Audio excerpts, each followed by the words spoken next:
Okay. Um, Hello, everyone. This is the episode 4 of Art as Resistance, and we all know we've lived through a very important time of the year, which is 8th March, the International Women's Day. और ये हमारे मुल्क के अंदर इस कुछ सालों में इस तारीख की इसलिए अहमियत बढ़ गई है क्योंकि औरत मार्च जो कुछ ही साल पहले शुरू हुई थी वो अब एक ऐसा फिनोमेना बन गई है जहाँ पे हम देखते हैं कि ख़वातीन उस दिन अपने हकूक़ के लिए निकलती हैं बाहर, मार्च करती हैं, सड़कों पे आती हैं और आहिस्ता आहिस्ता वो एक उनका जो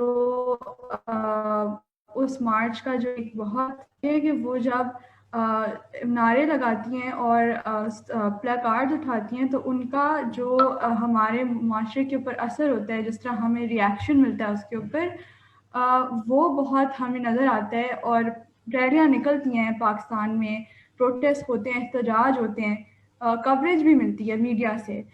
लेकिन जिस किस्म की कवरेज हमारे यहाँ औरत मार्च को दी जाती है और जिस तरह की डिस्कशंस कॉन्वर्सेशंस औरत मार्च ने शुरू किए हैं, वो हम आज इसलिए यहाँ बैठे हैं कि हम थोड़ा सा उसके ऊपर बात करें कि ख़वातीन का बाहर निकलना और फिर वो स्लोगन्स उठाना हमारी आवाम को, हमारे लोगों को एक तरह से क्यों आके जैसे लगता है, ख़ास तरीके से उनके जो जज्बात को उभारता है, उस पे आज हम बात करेंगे। हमारे साथ शहरीन उमैर हैं और ये मेरी कॉलीग हैं, मेरी दोस्त भी हैं और आज हम इसी मौजू पे शहरीन आपसे गुफ्तगू करेंगे। Welcome to our episode. बहुत शुक्रिया कि आप आईं। तो मेरा ख्याल है कि अब हम फ्लोर ओपन कर देते हैं और हम discussion Thank you for having me. You welcome. So Shehreen, अब आप मुझे ये बताएं कि आपका जो मैंने अभी जो कुछ नुकात बयान किए हैं, आप उसी से अपनी राय का इजहार करें और फिर हम शुरू करते हैं।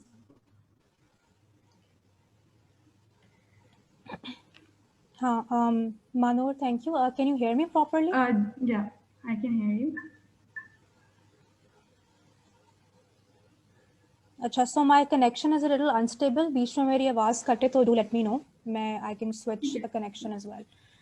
So I would love to talk about why औरत मार्च के placards are provocative और उसके ऊपर मैं ज़रूर डिस्कशन करना चाहूँगी। लेकिन पहले आपने अभी एक पॉइंट बोला कि हमारे मुल्क में मार्चेस तो होती रहती हैं, प्रोटेस्ट भी होती रहती हैं। हम it's not like we are strangers to the idea of a protest or a march. I think हर 2-3 साल बाद कोई ना कोई पॉलिटिकल पार्टी मार्च ज़रूर निकालती है इस मुल्क में। तो लेकिन फिर भी जिस तरह की अटेंशन औरत मार्च के प्लैकार्ड्स को और पोस्टर्स को मिलती है, उस तरह की अटेंशन हमने किसी भी मार्च या पोस्टर्स के प्लैकार्ड या किसी भी मार्च के पोस्टर्स या प्लैकार्ड्स को मिलते हुए नहीं देखी। तो आई थिंक ये काफ़ी इंटरेस्टिंग बात है और इसके ऊपर सोचा जाना चाहिए, हमें पूछना चाहिए कि ऐसा क्यों होता है। तो I would like to talk a little bit about that, क्योंकि आई थिंक इस सवाल के 2 तरह के जवाब हो सकते हैं। एक जवाब थोड़ा सिंपल हो सकता है और एक जवाब थोड़ा कॉम्प्लिकेटेड तो मैं नहीं बोलूँगी, लेकिन थोड़ा सा और नुआंस्ड जवाब भी हो सकता है इस बात का। तो सिंपल जवाब तो वो है जो कि औरत मार्च के जो लोग अगेंस्ट होते हैं वो भी यही कहते हैं कि औरत मार्च के जो पोस्टर्स होते हैं वो प्रोवोकेटिव होते हैं। प्रोवोकेटिव होते हैं इसलिए उन्हें अटेंशन मिलती है। तो ठीक है, ये बात हम मान लेते हैं, तस्लीम कर लेते हैं कि वो पोस्टर्स प्रोवोकेटिव होते हैं, ठीक है।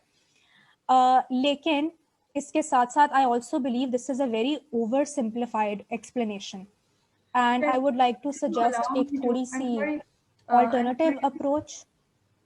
Oh, I'm sorry, you were lagging. I thought you stopped. I wanted to stop you if you all could also shed some light इस बात पे कि provocative क्यों होते हैं। मतलब अगर एक स्लोगन है मेरा जिसमें मेरी मर्जी, बार बार औरतों को आके समझाना क्यों पड़ता है कि हमें हमारा ये मतलब है, हम ये कहना चाहते थे। तो उसके बाद फिर हम इसको फर्दर अनपैक करते हैं कि उससे फिर क्या आगे हो सकता है। हाँ श्योर, हाँ श्योर। तो I'll tell you what my viewpoint is about this, about the provocative वाली चीज़। I think हमारी सोसाइटी में ना एक एक्सपेक्टेशन होती है कि अगर से अपना हक मांगो